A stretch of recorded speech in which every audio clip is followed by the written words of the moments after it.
पाकिस्तान का कहना है कि मुल्क में भारतीय मुदाखलत को अमेरिका ही रुकवा सकता है। हम गांव में रहते हैं, हम एक दिन तो ये दावा करते हैं कि जी हम बहुत मजबूत हैं, हमारा दिफा मजबूत है, अगर किसी ने हमारी तरफ मैली आंख से उठाकर देखा तो हम उसका मुंह तोड़ देंगे, हम ये नहीं करेंगे। और फिर उसके अगले दिन हम उसी गांव में निकल के शोर मचाते हैं कि देखो पड़ोसी हमारे घर में कूद रहा है। तो अब दुनिया हमारी क्या सुनेगी? वो कहेगी यार तुम एक दिन एक बात करते हो, दूसरे दिन दूसरी बात करते हो। तो मोहल्ले वाले जो हैं वो क्यों हमारी तरफ से मुदाखलत करेंगे जब हम खुद कह रहे हैं कि हमारा दफा बहुत मजबूत है। जब मजबूत है तो फिर भाई रोक लो ना उसको। जब नहीं रोक पाते तो फिर आप दुनिया की तरफ देखते हैं। अमेरिका को तो छोड़ दें, आप सऊदी अरब और यूएई की मिसाल लें। अभी बात की गई कि हमारे बड़े तजुर्बेकार वज़ीर ख़ारजा हैं, उन वज़ीर ख़ारजा का ये हाल है कि जब वो दुबई जाते हैं एक रोज़ा दौरे पे तो वहाँ यूएई जाते हैं तो यूएई के हुक्मरान भी उनसे नहीं मिलते। मखतूम फैमिली दुबई में, ये जाके सिर्फ वज़ीर ख़ारजा से मिलकर आ गए, जो वीज़ों का मसला था वो तक नहीं हल करवा सके, हम सऊदी अरब के ज़रिए नहीं बुलवा सके। अच्छा ये क्यों सका? इसलिए नहीं हो सका कि हम जब जाते हैं हमारे पास दो चीज़ें होती हैं दुनिया के पास। हम जाते हैं, हम एक पड़ोसी के पास जाते हैं, हमारा दो काम होते हैं, एक उनसे पैसे मांगना, दूसरे हमारे तीसरे पड़ोसी के खिलाफ बातें करना। अच्छा अब इससे दुनिया दिख आ जाती है, वो ये कहते हैं कि तुम्हारे पास और कोई बात करने के लिए नहीं है। तो जब हम पड़ोसियों के साथ मुसलसल ये शुरू करेंगे तो पड़ोसी हमारी बात नहीं सुनेंगे। अल्टीमेटली हतमी तौर पर किसी की मुदाखलत रोकना ये हमारी जिम्मेदारी है।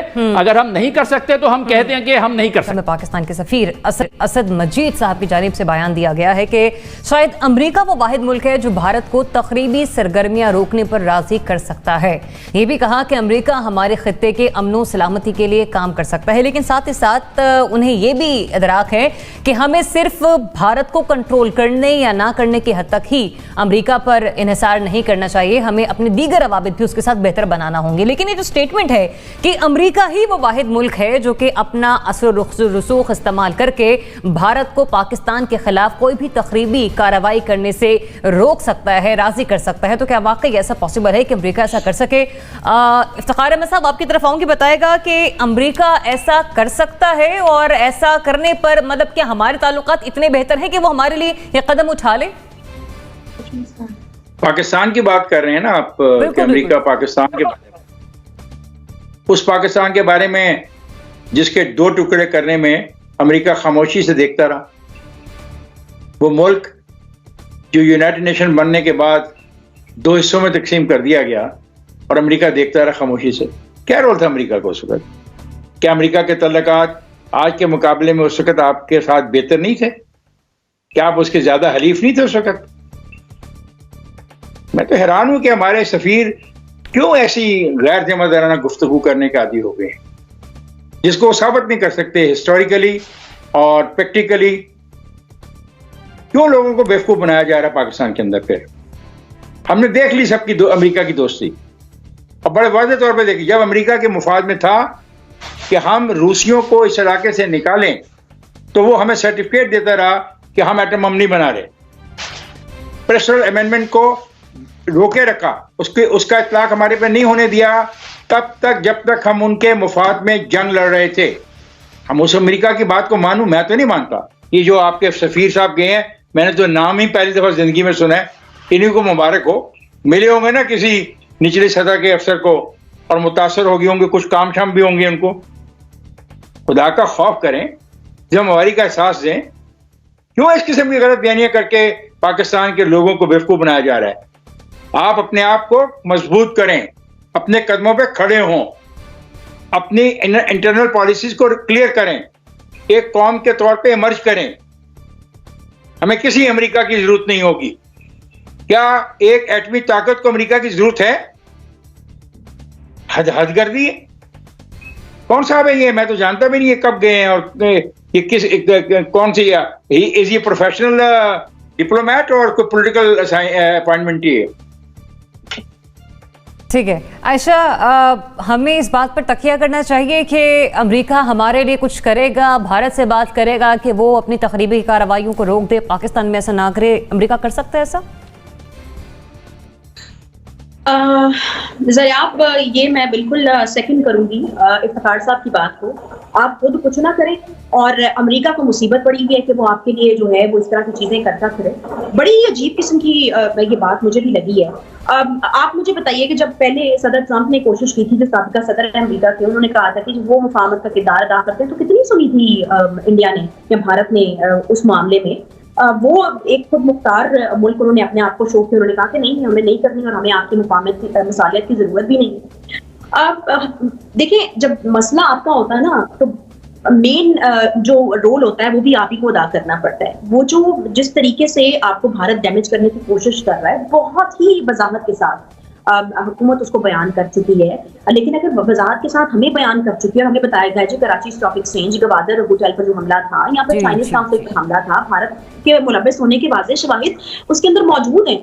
तो ये चीज आप दुनिया को जाकर बताएं और उसको उस तरीके से प्रेजेंट करें। हमें खुद ही कुछ करना पड़ेगा। ये अमेरिका क्यों जो है वो करेगा? अमेरिका सबसे पहले अपने इंटरेस्ट को देखेगा, अमेरिका सबसे पहले अपने मफादात को देखेगा, हर मुल्क का। और इसमें कोई बुराई नहीं है, हर मुल्क को चाहिए कि वो पहले अपने मफादात देखे और उसके बाद जो है अब वो दूसरों पे जो है वो फोकस करें।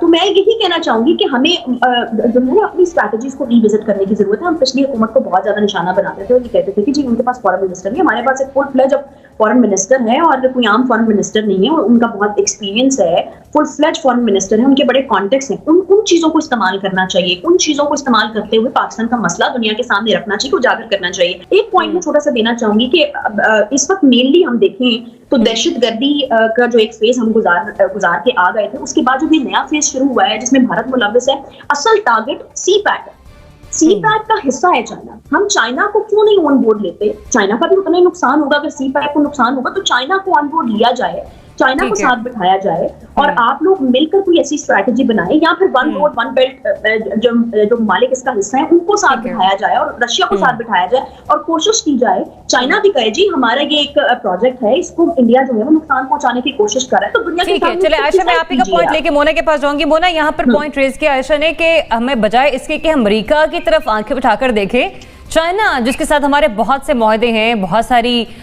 मौशी वाबस्तगियां भी हैं, हमें जरा उसको लेना चाहिए लूप में और कोई ना कोई स्ट्रेटेजी बनानी चाहिए। बहरहाल ये जो स्टेटमेंट है कि अमेरिका कर सकता है, अमेरिका वाकई कर सकता है?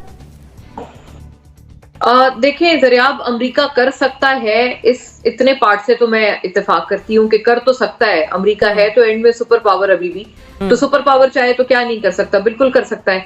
लेकिन क्या वो करेगा? ये बिल्कुल, क्या हम राजी कर सकते हैं उसे? तो हम राजी कर सकते हैं, हाँ हम राजी कर सकते हैं। और क्या भारत के साथ वो इतने ज्यादा स्टेक्स होने के बाद और इजराइल के साथ और ये तमाम चीजें जो मैंने आपके प्रोग्राम में तस्करा किया था इसका, कि भारत, इजराइल, अमेरिका, ये अब एक ब्लॉक उभरता हुआ नजर आ रहा है, इसमें कोई शुबा नहीं है। अरब वर्ल्ड भी कंसीड कर चुका है, ज्यादातर अक्सर और बेशतर हमें नजर आता है। हम लोग अपनी उसी मौकफ पर हैं, जो अच्छी बात है। लेकिन खैर ये एक ब्लॉक बनता हुआ तो वाज़ेह तौर पर नजर आ रहा है। तो इस ब्लॉक के होते हुए अमेरिका करेगा या नहीं करेगा, वन। और दूसरी बात ये कि हम उसको कितना कन्विंस कर पाएंगे, ये दूसरी बात है। अच्छा, हमारी कन्विंसिंग पावर्स में दो तीन चीजें अब इसमें आती हैं। एक तो ये कि डोनाल्ड ट्रंप की जो एडमिनिस्ट्रेशन थी, जाहिर है पाकिस्तान ने उनको बड़ा एंगेज करने की कोशिश की, और लेकिन मैं समझती हूँ कि हमें कोई प्रिंसिपली स्पीकिंग कोई उनसे फायदा हासिल नहीं हुआ। लेकिन अब जब हम जो बाइडेन की एडमिनिस्ट्रेशन के साथ बात कर रहे हैं, दो तीन चीजें हैं। कैरी लुगर बिल हम तमाम को याद होगा, लेकिन उसके एवज जो डेमोक्रेट्स ने पाकिस्तान की जो एक सालमियत पर उन्होंने हमला किया था और जो ड्रोन अटैक्स का यहाँ सिलसिला शुरू हो गया था, ये तमाम चीजें, हमारी सॉवरेंटी को उन्होंने ललकारा था, ये तमाम चीजें रिकॉर्ड का हिस्सा है, इसमें किसी को जाने की जरूरत नहीं है। बट हैविंग सेड दैट, अगर जो बाइडेन आए हैं, इससे पहले दो तीन बयानात दे चुके हैं कि जी कश्मीर के मामले पे मैं जरूर कुछ करूंगा और कश्मीर में मैं हक दिलवाऊंगा वहां के लोगों को, ये उनके प्रेसिडेंट बनने से पहले या प्रेसिडेंट इलेक्ट होने से पहले के बयानात हैं जो वो कर चुके हैं, ये इस किस्म की बातें। लेकिन खैर, अब वो वॉक कितना करेंगे उस टॉक को, मतलब अपनी बातों के ऊपर वो अमल कितना करेंगे, उस पर क्या इम्प्लीमेंटेशन होगी, ये असल $1 मिलियन सवाल है। आपके पास अफगानिस्तान है, अफगानिस्तान में आप बहुत की रोल अदा कर रहे हैं। क्या हम लोग उनकी इस इतनी बड़ी लेवरेज होने के बावजूद अमेरिका को आमादा नहीं कर सकते? मैं समझती हूँ कि जो स्टेक्स की बात हुई है ना, कि अमेरिका अपने मफाद पे चलता है और हमेशा अमेरिका ने जब रूस को निकालना था खित्ते से तो पाकिस्तान को सर्टिफिकेट देता फिरता था कि आपसे अच्छा तो कोई मुल्क ही नहीं है। तो अब भी तो उनका यही हक है ना, अभी भी तो उनकी यही उनके गले में हड्डी फंसी हुई है। उस हड्डी को हमने कैसे यूटिलाइज करना है, और अब वो हमारी डिप्लोमेसी, हमारी सिफारतकारी पे डिपेंड करता है। मैं समझती हूँ हमने बहुत लैक लस्टर एक एटीट्यूड, मतलब ये नहीं कि हम राजी कर सकते हैं आपके लिए कि अगर हम इस रास्ते का जरा इस्तेमाल कर लें, ये देख लें कि हिकमत अमली बना लें कि हमने कौन सा ऑप्शन इस्तेमाल करना है।